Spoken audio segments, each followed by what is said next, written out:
ታሪኩ የሱ ካልሆነ ሁሉም ሰው ጥበበኛ ነው። የሚወጣው ገንዘብ የሱ ካልሆነ ሁሉም ሰው ቸር ነው። መከራው የሱ ካልሆነ ሁሉም ሰው ታጋሽ ነው። ጦርነቱም የሱ ካልሆነ ሁሉም ሰው ጀግና ነው። ያንን ነገር እስካልሞከርከው ድረስ መቼም ቢሆን አንተ ምክርን አትምከር። አንተ እስካልተሞከርክበት ድረስ መካሪ አትሁን። ባህር ውስጥ የሰመጠን ሰውም አትፍረድበት።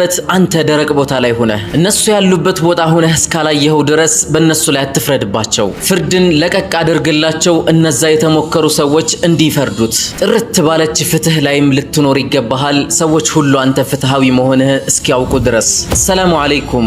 ወሳኙ ምክሬ አንተ ባልደረሰብህ ማንኛውም ነገር ላይና አንተ ባልተመለከትከው ነገር ላይ ፈራጅ ለመሆን አትወስን። በመድረሳ ላይ የተከሰተ አንድ ታሪክን ላጫውታችሁ። አንድ ታዳጊ እዛ መድረሳ ላይ እየተማረ ባለበት ሰዓት ላይ ለመድረሳው ያለው ፍቅርና እንዲሁም መድረሳ ውስጥ ለሚሰጠው ነገር ያለው ፍቅር በጣም ከፍተኛ ስለነበረ ብዙ ትችቶች ቢደርሱበትም ከዛ መድረሳ ሊቀር አልቻለም በፍጹም።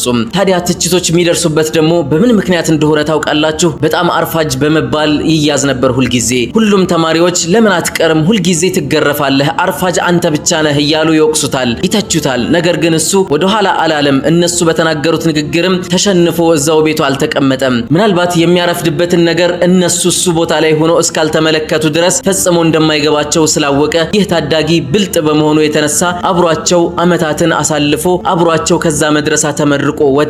ነገር ግን በመጨረሻም ከዛ መድረሳ በሚመረቅበት ሰዓት ላይ ሁሉም ተማሪዎች የራሳቸው የሆነውን የመድረሳ ቆይታቸውን እንዲናገሩ እድል ሲሰጣቸው እሱ የተናገረው ንግግር ነበር በሰዓቱ አስተማሪውንም ተማሪዎችንም ያስደነገጠው። 2 አመታትን እያረፈደ እዛ መድረሳ ሲመጣ የሚያረፍድበትን ምክንያት እንዲህ በማለት ጀምሮ ነበር ያጫወታቸው። እኔ ሁልጊዜ አርፋጅ በመባል የምታወቅና እንዲሁም ውጤቴ በአርፋጅነቴ የተነሳ ዝቅተኛ የተደረገብኝ ግለሰብ ነኝ። ይሄ ሁሉ የመጣብኝ ግን የምታረፍድበት ምክንያት ምንድነው ተብዬ ስጠየቅ እንኳን መመለስ የሚቸግረኝ የሆነ ነገር ነው አሁንም እነግራችሁ። ምናልባት ከኔ ኋላ ተከትሎ አንድ ተማሪ እንኳን የማረፍድበትን ነገር ቢመለከት ኖሮ ሁሉም ተማሪዎች ይረዱኛል ብዬ እስካስብ ድረስ ብዙ ጊዜ የተጸጸትኩበት ነገር ነው በማለት ይናገራል። ወላጅ አባቴ አይነ ስውር ነው፣ አያይም። እንዲሁም የሚተዳደረው ለኔም መድረሳ የሚከፍልልኝ ጎዳና ላይ ሂዶ እየተቀመጠ ሰዎችን እያስቸገረና እየለመነ ነው። ታዲያ እሱ ሁል ጊዜ ጧት እዛች ቦታ የሚያደርሰው ሰው ስለማያገኝ ሁል ጊዜ